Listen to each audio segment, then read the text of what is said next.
Expected to do the whole chapter. We have a lot more than 5 chapters to go, but it should go a little quicker this time because we've already kind of have decided about this woman.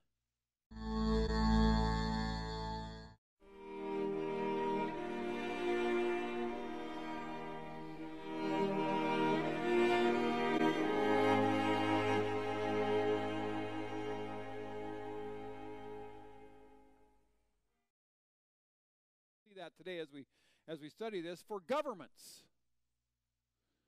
and there have been a lot of governments throughout the years, and I don't mean just in the United, I mean world governments, and we'll talk a little bit about those today.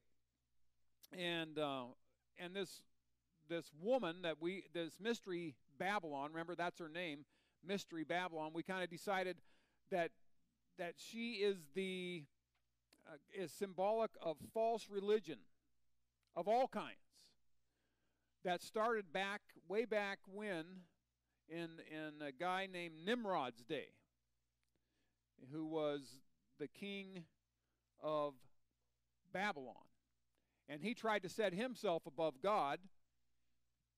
And of course that's when they were building the Tower of Babel, which was again man trying to become their own god or have their own gods other than the one true God. And that's kind of where it all started in the land of Shinar, which is synonymous with Babylon and Babel. And it goes all the way back there. And so we saw her, and she was riding this beast. And she was adorned, you remember, with scarlet and purple. The scarlet being kind of really a crimson color, kind of a reddy and purple, and she had all kinds of jewels she was wearing. She had a cup full of abominations. And we saw last time a few of the things, just a few of the things that are abominations to God, that cup was probably filled with. And of course there's a lot more, but due to time constraints, which really didn't help me last time, I guess I could have put a few more in there because we didn't get through anyway. So as we pick it up today in Revelation 17 verse 6, and remember, John was whisked away in the spirit to see this scene, this symbolic scene of what was going on. So anyway, he saw the woman drunk with the blood of the saints and with the blood of the martyrs of Jesus. And when I saw her, I wondered with great wonder. So Paul, this woman that's riding the beast, John, not Paul, John sees that she is drunk. The word drunk literally, it means intoxicated. This lady was intoxicated with the blood of the saints. How many saints do you think false religion has killed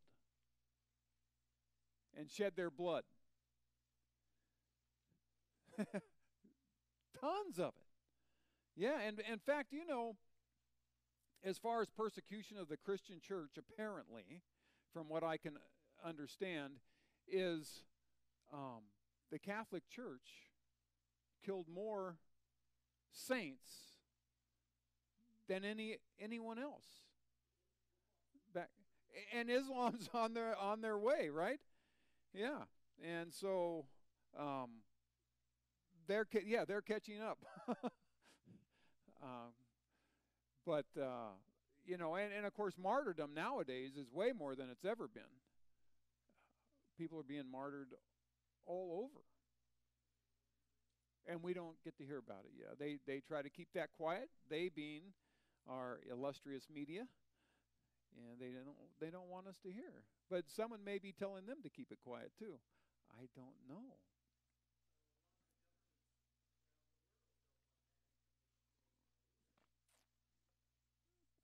Yeah, and that wouldn't surprise me at all either. So anyway, he saw this lady, and it says that he wondered with great wonder. And that word wonder in the Greek, it literally means to admire, to just kind of marvel and say, wow, I can't believe this. This is amazing to me. It's like it's hard for me to comprehend, how could this happen? Yeah. Yeah. We see that a lot today. And so he has this wonder and amazement. And so the angel who had taken him, he said, "Why do you marvel?" It's almost like he expected John to get this. He said, "Why do you marvel, John? I'm going to tell you the mystery of the woman." See, the Bible's going to tell us all exactly what this is, and then we won't be confused anymore.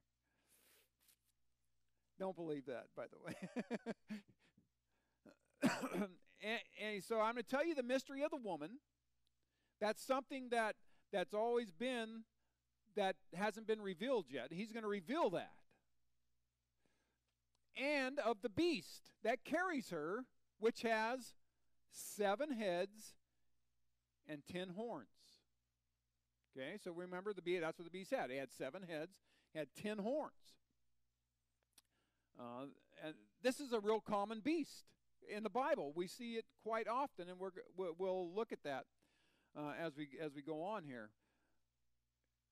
And so now he's going to get into describing exactly who this is, and we're going to figure it all out.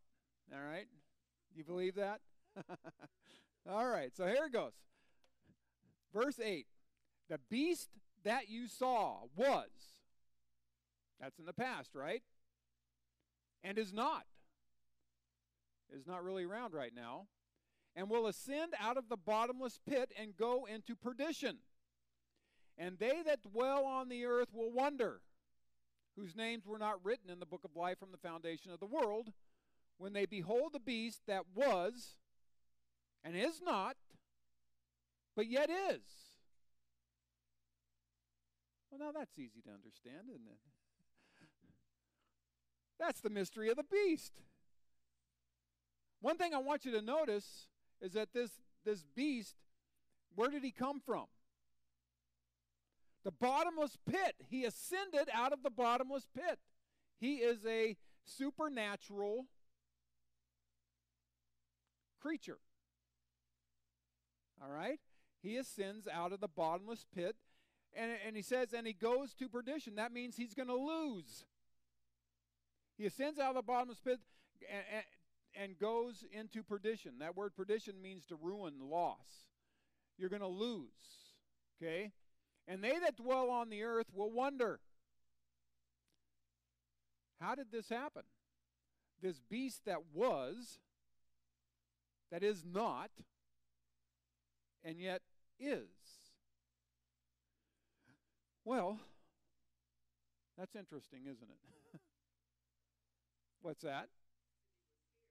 He was here, then seemed to disappear, and yet he's coming back. Wow. All right. Everything is as clear as mud now. Thank you, angel. All right. Now, we've seen a beast just like this before, Revelation 13, 1 through 4. I stood on the sand of the sea, and I saw a beast rise up out of the sea, that's out of the waters. Waters, we found, were representing peoples, tongues, nations, and whatnot. And so this beast comes out of the nations, having how many heads? How many horns? Sounds kind of like the beast we're looking at, doesn't it? And on his horns were 10 crowns, and on his head the name of blasphemy. And the beast that I saw was like a what? Leopard. He wasn't a leopard, but he was like a leopard, right? And his feet were the feet of a bear, and the mouth was like the mouth of a lion. And the dragon gave him his power and the throne and great authority. So this beast was different from all the rest, but he had some parts of all the rest. Okay? So he was different, but he had parts of a lion, parts of a leopard, and parts of a bear. Have we ever seen any nations like that that are represented by bears or lions or leopards anywhere?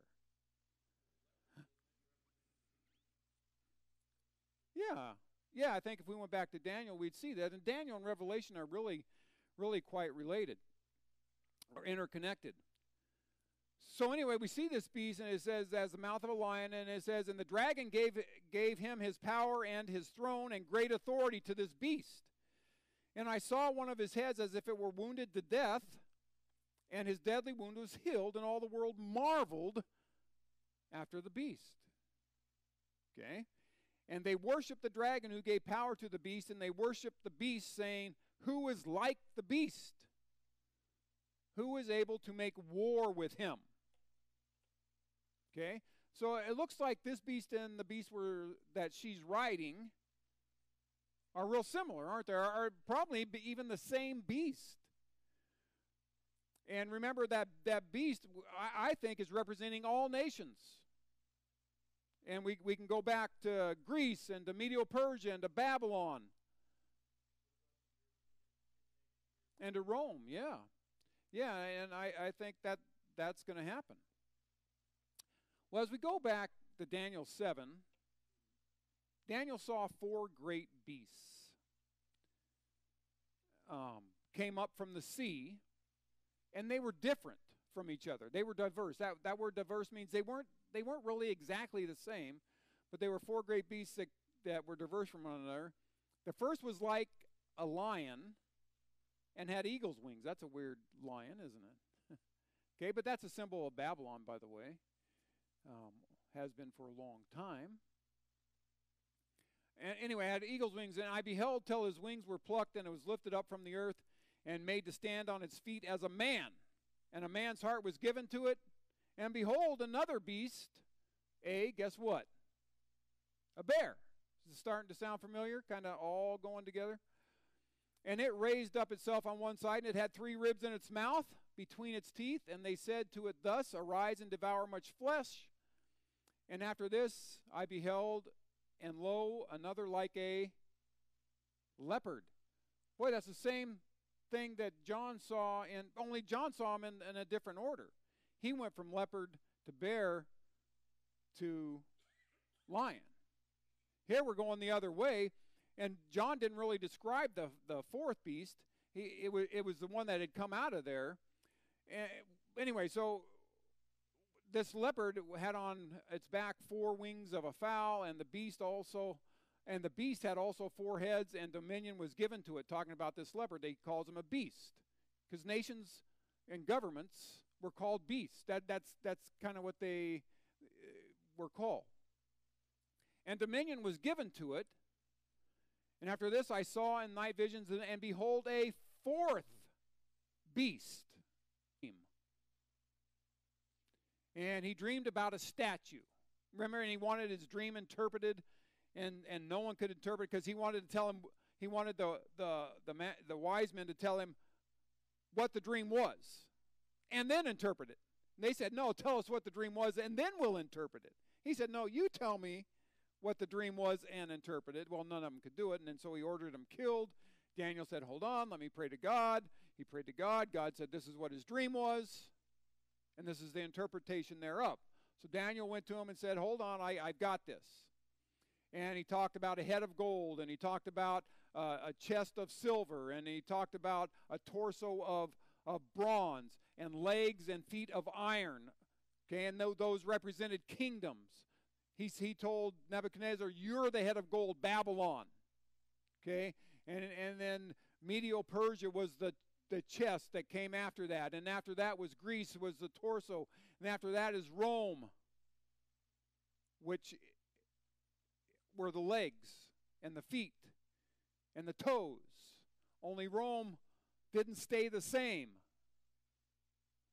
It's kind of weird. And he said, God, and he tells Nebuchadnezzar, God is showing you what is going to take place in history after you. This is history. This is the whole thing from pardon the pun, from top to bottom, right, of the statue. And so this fourth kingdom, and that's the only one I put in here, the fourth kingdom will be strong as iron. And remember, we keep getting that iron in there for this fourth kingdom because it's strong and it's powerful. Since iron breaks in pieces and subdues all things, and as iron that breaks all these, it will break in pieces and bruise. Okay? And as you saw the feet and toes, part of the potter's clay and part of the iron, the kingdom will be divided. In other words, it's not all going to be one kingdom as you get down towards the feet and toes. It's going to be a divided kingdom. What? Where is Rome today?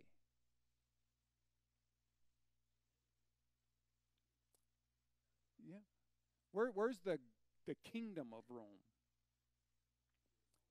It kind of broke into pieces, didn't it?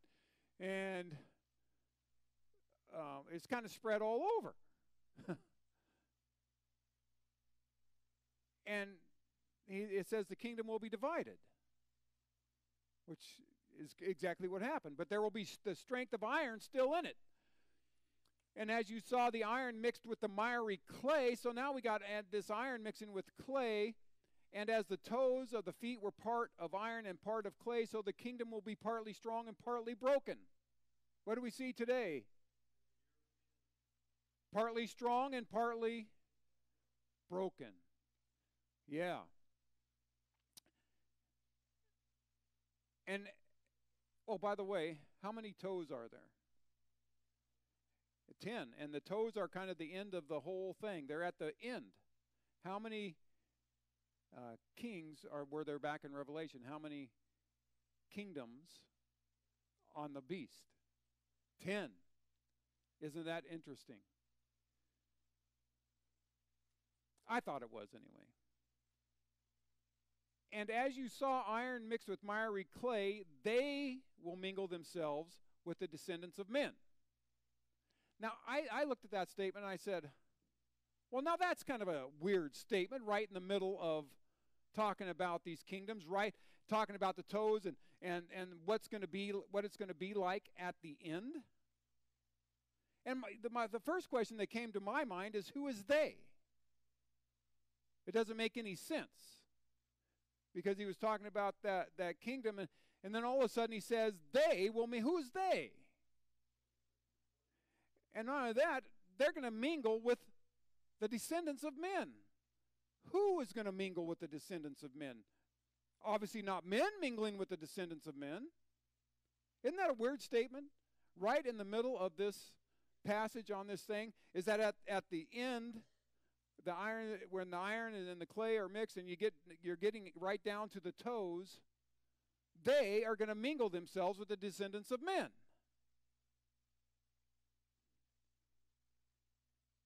Well, that's something for you to try to figure out what that means. Okay?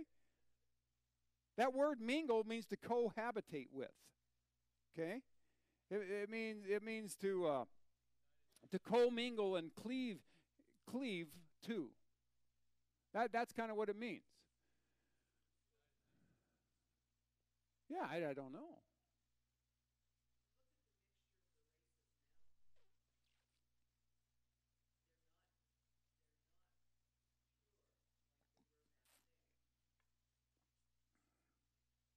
Yeah, yeah.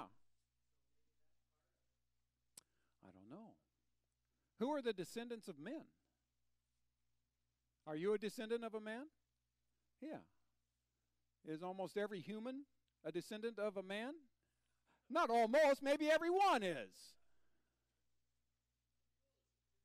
Yeah.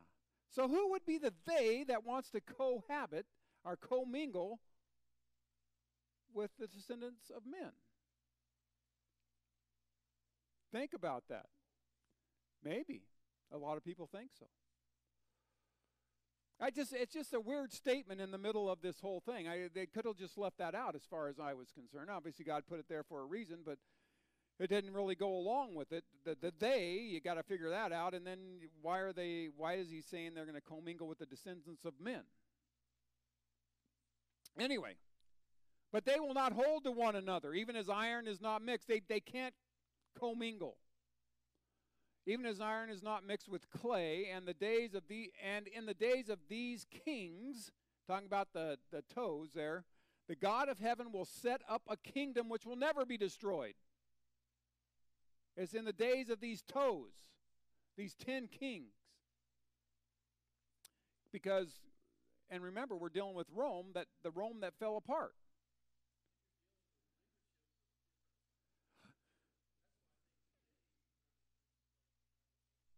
Okay?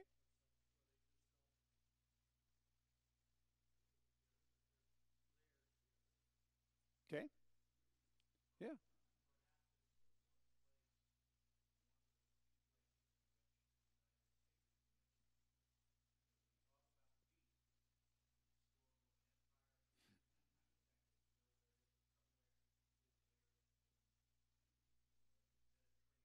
Mm-hmm.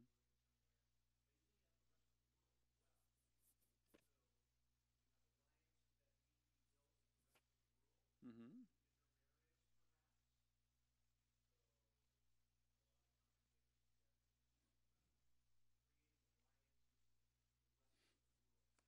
Yeah.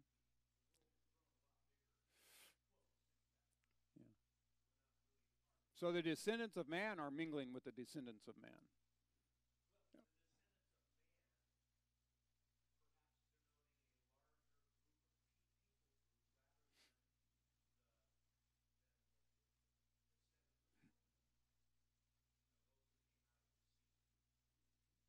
Okay? So as we get back, and the God of heaven will set up a kingdom which will never be destroyed, and that kingdom will not be left to other people, but it will break in pieces and consume all these kingdoms, and it will stand forever. How long is it going to last? Yeah. Yay. And that's going to happen in the time of these 10 toes. Just as you saw that the stone was cut out of the mountain without hands, and it broke the pieces of iron, the bronze, the clay, the silver, and the gold, the great God has made known to the king what will come to pass when. This is what's going to happen hereafter, the whole hereafter. The dream is certain, and its interpretation is true. Okay? In other words, this is what's going to happen. And it's exactly, if we look at history, what has happened. And we are in the 10 toes part. Or at least we're down to the heel. We're right there. All right? In the feet. And so I found that interesting. Jesus, yeah, yeah.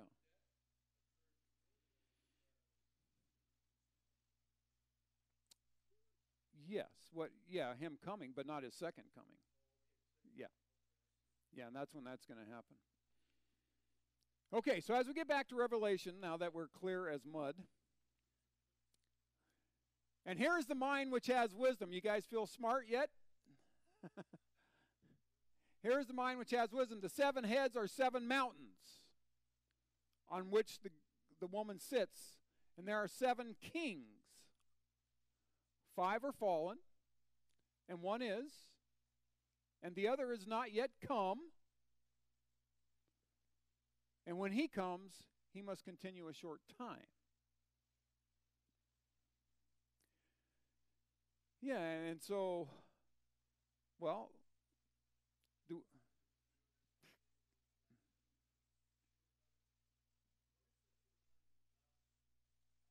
yeah, yeah. Yeah, well, and it said Satan was getting cast down because he knew his time was short, right? He had a short time. So, yeah, and that was at the beginning of the tribulation, I think. But so I think he could be talking about the tribulation time.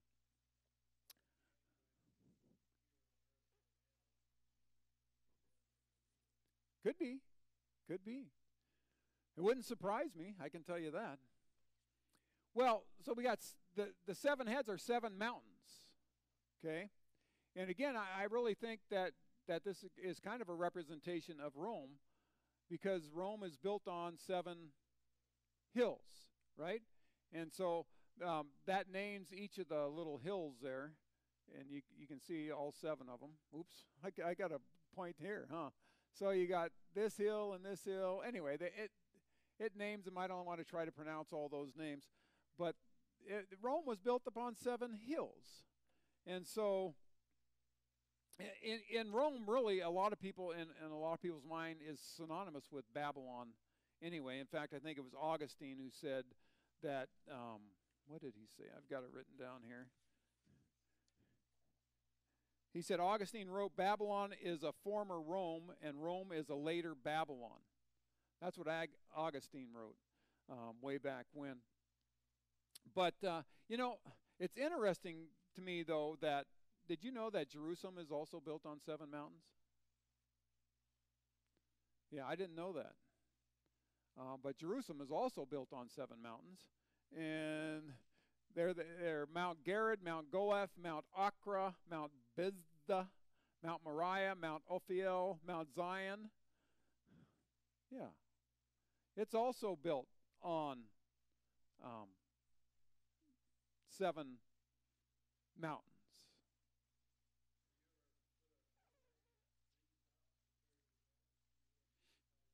Nuh-uh. No. That would be kind of fun, wouldn't it? Yeah, personally, I think it's probably talking about Rome here, just because of the context of the whole thing, and not Jerusalem.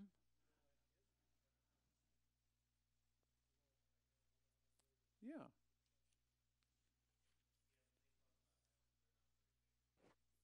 Yeah, they're not. They're like our hills, exactly. They, yeah, they really like being those seven hills. Yeah, yeah, it is, and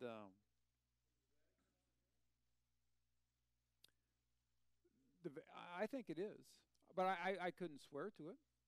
Let's see if it shows it back here in this picture. I know it's right in the middle there. It could be maybe on Palatine Hill. I don't know. That's a good question. But then we get another weird statement here in Revelation. And it says, and the beast that was and is not, he is the eighth. We were talking about seven. Now we get that. And so, yeah. Well, we'll see what happens there. But the angel's going to continue to explain this to us, thank God. Because he says the 10 horns which you saw are 10 kings, are realms, are kingdoms, who have received no kingdom as yet, but they receive power as kings 1 hour with the beast. Okay? So who's going to set these kings up? The beast.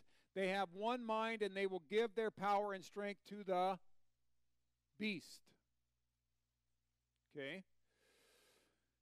Who's riding the beast? Mystery Babylon, false religion, right? Don't forget that. And anyway, so these 10 kingdoms that arise at the end, which appear to arise out of Rome, as it pieces itself back together, they give their power and strength to the beast.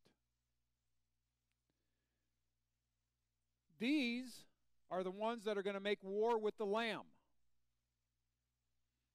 These 10 kingdoms. And the Lamb, who's going to win this war, by the way? The Lamb. The Lamb overcomes him. The word overcome means to subdue, to win. He wins. For he is, why does he win? Because he's the Lord of lords and he's the King of kings. And they that are with him are called and chosen and faithful. Who's coming with him, by the way? That's right. Good. Yeah, and so, and there's a lot about the end times and the fact that Jesus, God, the Messiah, the Lamb, whatever you want to call him, is going to win. All right? And so I threw in a few other verses that kind of go along with this. Daniel 7, finishing that Daniel 27 passage. But the court will sit and they will take away his dominion, talking about the Antichrist, to consume and to destroy it to the end. And the kingdom and dominion and the greatness of the kingdom under the whole heaven will be given to the people of the saints of the Most High, whose kingdom is an everlasting kingdom, and all dominions will serve and obey him. That's coming at the end. And I want you to notice that his kingdom is going to be given to the people of the saints of the Most High. What are we coming back with him to do? To rule and to reign is what it says, does it not? Yeah. Oh, good. Good. That's always nice. Yeah. Psalm 110, 5 and 6, it says, "The Lord at your right hand will strike through kings in the day of his wrath." Revelation is all about the day of God's wrath. Yeah. And he will judge among the nations. He will fill the places with the dead bodies. And he will crush the heads over many countries. See? He's coming back. And he's going to win. And he's going to rule. Because he needs to reign. That's what he's here to do. He's going to, when he comes back the second time, it is to rule and to reign. It has nothing to do with salvation. It has nothing to do with that either. Yeah. Paul said this in 1 Corinthians 15, 22 through 25, which passage of scripture I really like. He says, "For as in Adam all die, even so in Christ all will be made alive." That's like all will be resurrected, right? All will be made alive, but every man in his own order. Christ the first fruits. Okay? And after that, after Christ, the next in order are who? They that are Christ's at his coming. It's probably talking about the rapture. Good verse for the rapture. Christ was the first. They that are his, that would be the church, at his coming, and then after that comes the end. That's the order. Okay? I think this is a great verse and verses to use for the fact that we're going to be raptured. That's the order. Okay? Then comes the end, when he will deliver up the kingdom to God, even the Father, and he will have put down all rule and authority and power, for he must reign. What's must mean? It's not going to be voted in. Yeah, no, he must reign. It's already been voted, right? God voted. Till he has put all enemies under his feet. Right? And then it actually goes on. If I put in the next verse, it'll go on to say, and the last enemy that's destroyed is death. Okay? Because during the millennium, there's still going to be people that die, I think. Because it talks about that. But after that, after the 1,000-year reign, when it's all delivered up to the Father, death is no more. Death is going to be cast into the pit, in the lake of fire.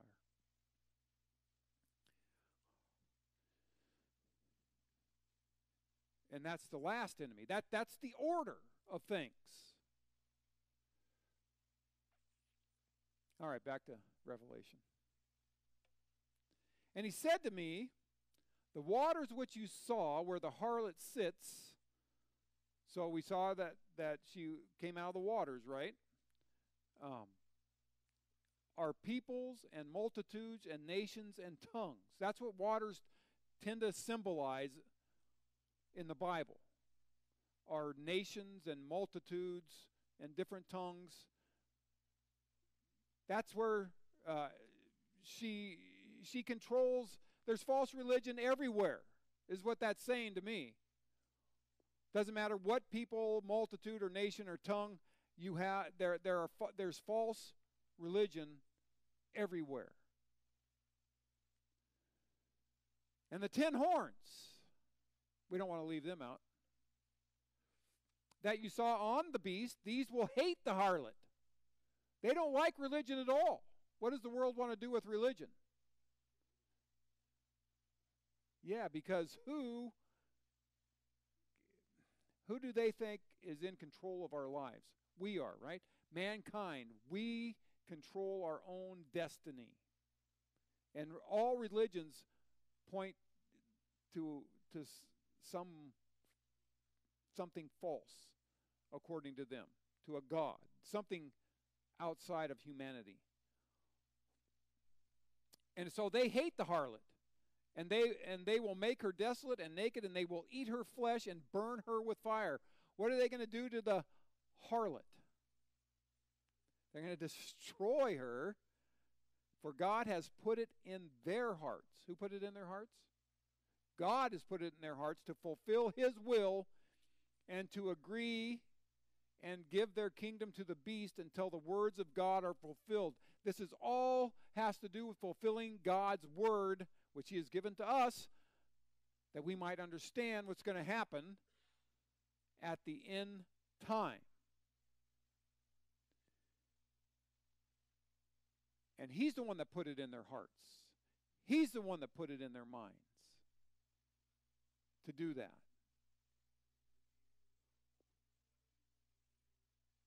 Yeah. He can do that, can he? Because he's God. And the woman, let's not leave her out. The angel is telling us.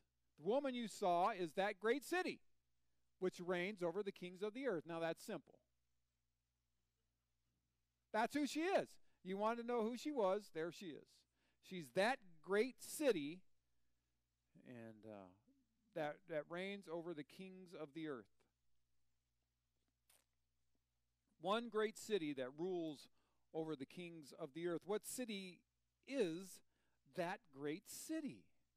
My goodness. So I searched the Bible high and low, and there's only 2 other places that the Bible uses, besides this one, that great city. And I'm going to show you those verses, and we can draw our own conclusions from that. And there followed another angel saying, Babylon is fallen, that great city, because she made all the nations drink of the wine of the wrath of her fornication. So that sounds pretty straightforward there, right? And then there's one more. Alas, alas, that great city that was clothed in fine linen and purple and scarlet and adorned with gold and precious stones and pearls. Again, that was talking about Babylon. Yes, correct. Okay? It's my thought that given these 3 witnesses, that great city is Babylon, and that she is representing all false religion from time immemorial, and has reigned over the kings of the earth really since time began. And now Jerusalem, by the way, is called the great city. It's never called that great city, but it is called the great city in several places, just to let you know that. And then there is also Nineveh. Nineveh was called a great city, right? But the only places where it's called that great city seems to be speaking of Babylon. So there's some real Bible study for you guys. If you want to really study that out, you can try and see if you can find other places or other cities that are called that great city versus the great city, or versus a great city. Anyway, some observations and clues as to what's going on here. A prostitute, that's the harlot, denotes unfaithful behavior, right? That's what a harlot is, someone that's unfaithful And literally, this would be talking about someone that's unfaithful to God. That means they're honoring someone that isn't God. Okay? 2, she has universal influence all over the world. All over the world. 7 kings, 5 have fallen, 1 is, and the other is yet to come. And when he comes, he must continue for a short space of time. She's seated on the beast. In other words, she's seating on him, and she's the one that guides him, that steers the beast.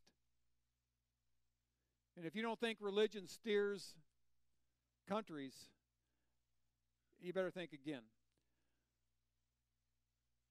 She's purple, scarlet, gold, jewels. She is wealthy and attractive. False religion can be. She has the golden cup that's precious, shining, full of abominable stuff. Mystery, Babylon the Great. A mystery linked with the Babylon probably all the way back to Nimrod's day. She's the mother of prostitutes. The mother